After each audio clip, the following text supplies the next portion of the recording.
Magandang hapon po, inyong kapatid sa pananampalataya, April Andaos, New York. Talakayin po natin ang maikling salita ng Diyos, ang 2 Chronicles chapter 1 verse 7 to 12. Ito po ay tungkol sa karunungan na nanggagaling sa Diyos. Dahil itinalaga ng Diyos si Solomon bilang hari, tinanong niya si Solomon, "Solomon, ano ang gusto mong ipagkaloob ko sa iyo?" At tumugon si Solomon sa kanyang murang kaisipan, subalit ang puso niya ay napakalinis. "Panginoon, ang kailangan ko lang po ay karunungan na nanggagaling sa inyo upang mapagsilbihan ko ng maayos ang inyong mga anak, ang mga taong bayan." Napakaganda na sinabi ni Solomon, napakaiksi, subalit nalugod na tuwa ang Panginoon Diyos. At ang sabi ng Diyos, idadagdag ko pa sa iyo dahil hindi ka humingi ng kung ano-anong mga bagay, kayamanan, pera, lahat ng para sa iyong karangyaan ay dadagdagan kita ng kayamanan at ng katanyagan mo. At natuwa ang Diyos sa kanya.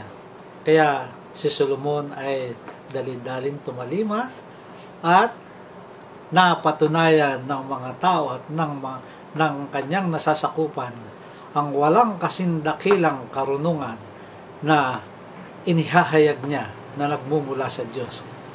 At nagkatotoo na siya ay naging sikat sa halos buong mundo at siya ay usap-usapan ng lahat ng tao dahil ang kanyang pamamahala ay walang kaguluhan, walang giyera, lahat ay peace at lahat ay kasaganaan. Ito ang dapat hangarin ng isang tao na naghahangad ng katungkulan sa isang bayan. Katulad ngayon, dadating na naman ang eleksyon, ang halalan. Ikaw ba, kapatid, sa pagtakbo mo bilang lingkod ng bayan, ikaw ba ay may malinis na puso?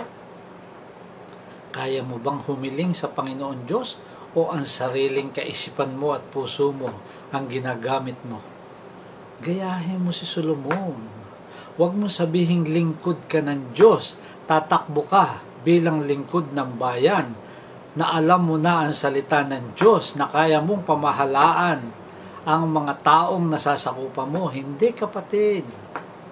Dahil alam ng Diyos ang puso mo kung bakit ka tatakbo na lingkod ng bayan.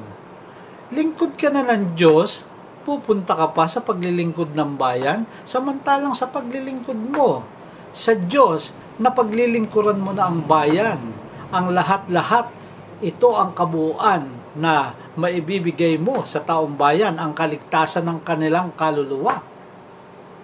Siyempre, mag-iisip ang taong bayan. Ano ba hangad mo? Ang paglilingkod sa Diyos o ang kaba ng bayan? Mahirap paniwalaan, pero katotohanan. Matandang sakit na ng lipunan na ang tao ay nasisilaw sa kinang ng ginto at salapi. Kapatid, isipin nating mabuti ang gagawin natin dahil nakataya dito ang ating hahantungan. Hindi ba natin alam na ang lahat ng tao ay haharap sa Diyos sa huling yugto ng buhay? At iisa lang ang hahatol sa atin, ang nagbibigay ng karunungan, ang Diyos. At ang karunungang iyan ay ang Panginoong Hesukristo, ang buhay na salita ng Diyos. Ito ba ay pinamumuhay mo? O ang hinahangad mo pa ay mas higit pa rito na wala sa kagustuhan ng Diyos? Mga politician, mga taong naghahangad ng pwesto sa bayan, isipin natin na makasampung beses kung tayo ay tatakbo para sa Diyos sa paglilingkod sa taong bayan, o tayo tatakbo para sa ating sariling kaligayahan, para sa ating pag-iingat ng mga kayamanan. Mag-isip-isip ka dahil sa huling yugto, lahat tayo'y hahatulan. Mapalad ang taong hinatulan ng ganito. Welcome, good and faithful servant, come into my heaven. At kawawa naman, kahit sabihin mo pang ikaw ay lingkod ng Diyos, subalit ang sasabihin ng Diyos sa iyo, hindi kita kilala. Lumayo ka sa aking harapan, pumunta ka sa dagat-dagatang apoy. Maraming salamat kapatid. Dapat natutunan natin ang maikling aral ni Solomon. Amen.